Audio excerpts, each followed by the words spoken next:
about, very passionately, you talk mangroves and biodiversity. What is your vision going forward? What you would like to see 10 years down the line, or even in a more longer run? You want the world, you're very passionate in the whole world. So yeah, biodiversity is so important. A lot of countries are, for example, Singapore 2030 plan.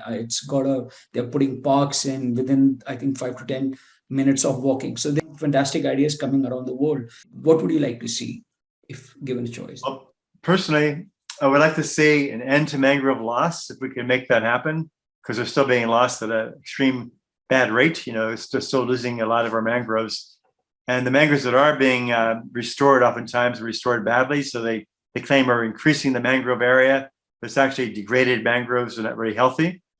And so I want to see us really work to create a healthy coastal wetland again, respecting the mangroves and the biodiversity they support, but respecting the local communities. That would be my idea of success, in a sense, to stop further loss and to restore what was lost, at least part of what was lost, if we can, back to health.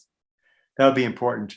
And then to see the mangrove as one of the components of our planet that we need to, respect and restore and live in harmony with. We have to learn to live in harmony with the planet.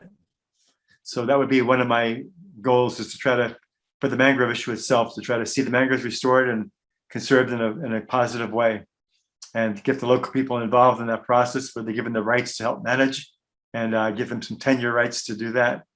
And also to stop further degradation of these beautiful forest lands by industries like shrimp farming or palm oil developments. It's just not right.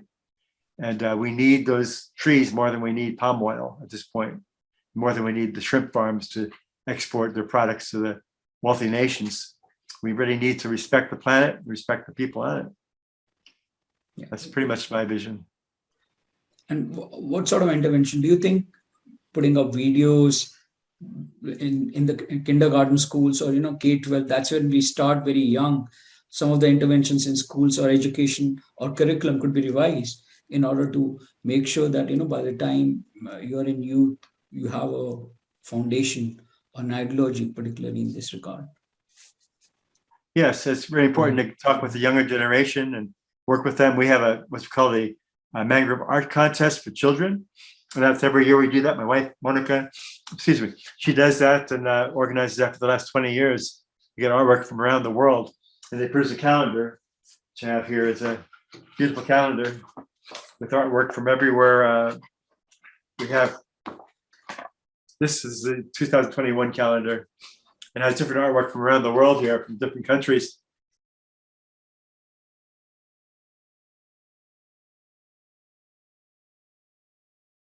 So we're trying to work with kids. We have a curriculum too. I should mention the mangrove curriculum that Martin Keeley designed for us, and he lives in the Cayman Islands.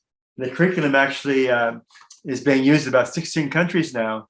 We're working right now on a mini curriculum. This is more pictures here. Beautiful artwork.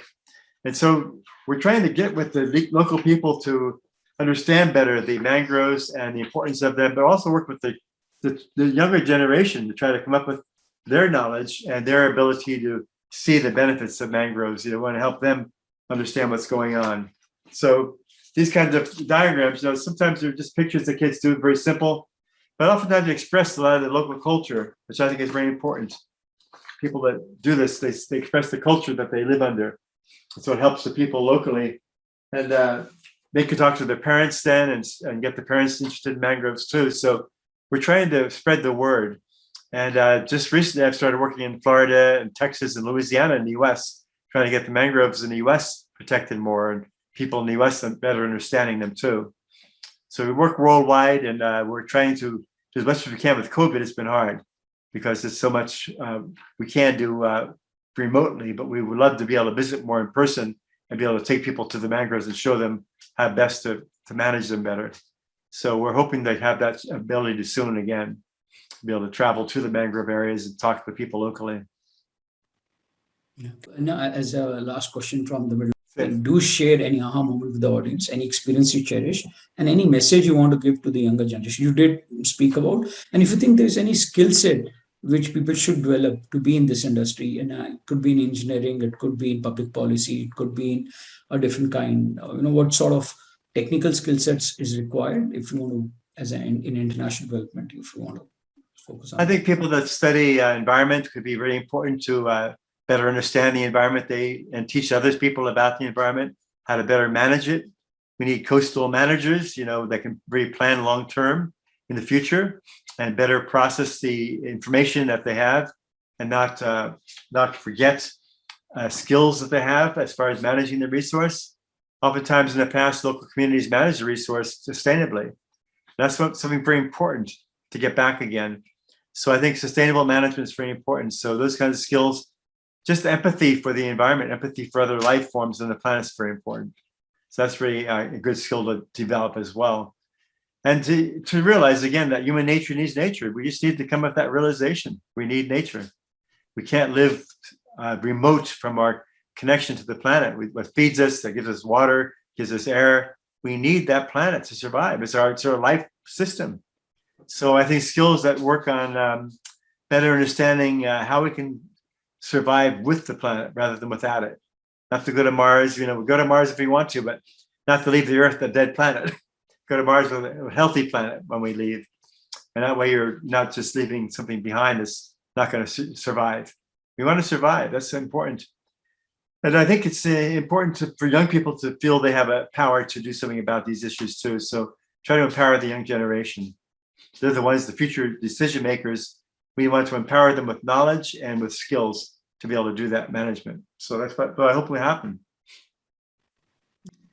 And any aha moment do you think which brings back a smile? Anything, and you really cherish?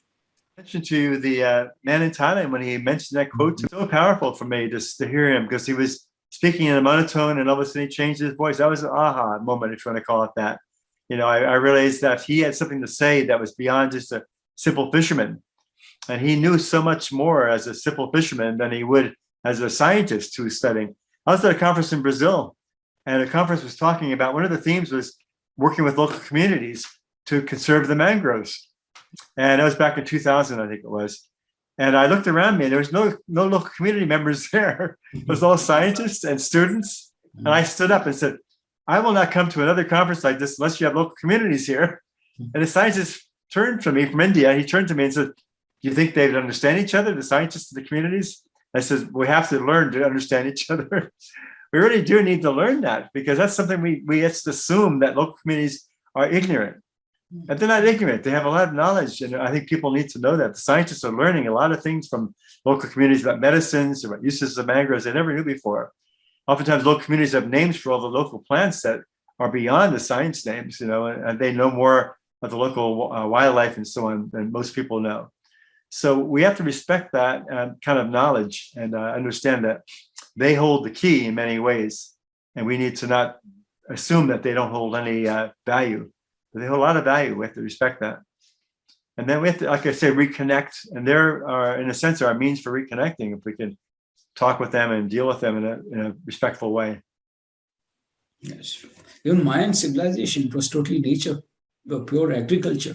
It was one of the foremost civilizations in the world, and it was all about nature-based solutions. They knew a lot more about what we know in many aspects and a lot of things. Yeah. True, people who have lived with nature, we really don't know. We think that science knows more, but they know a lot of things how to work with nature. I think they are, I would say, scientists, natural scientists, in terms of understanding. They've been able to adopt and move ahead in life. Still. Yeah. That's true. I agree. Thank you for sharing time and chatting about your work about Mangrove Action Project. It's doing a fabulous job around the world. There are a lot of countries, and like you talked about art, and you talked about a lot of other projects. I actually recently played a video, the curriculum which you were talking about for children. Really amazing. Sincerely appreciate your value add on this subject, and I really wish you forward the best way forward. And I hope the Middle Road could be a part of the vision and can promote your mission. Thanks. It's good talking with you. Hopefully you talk too much.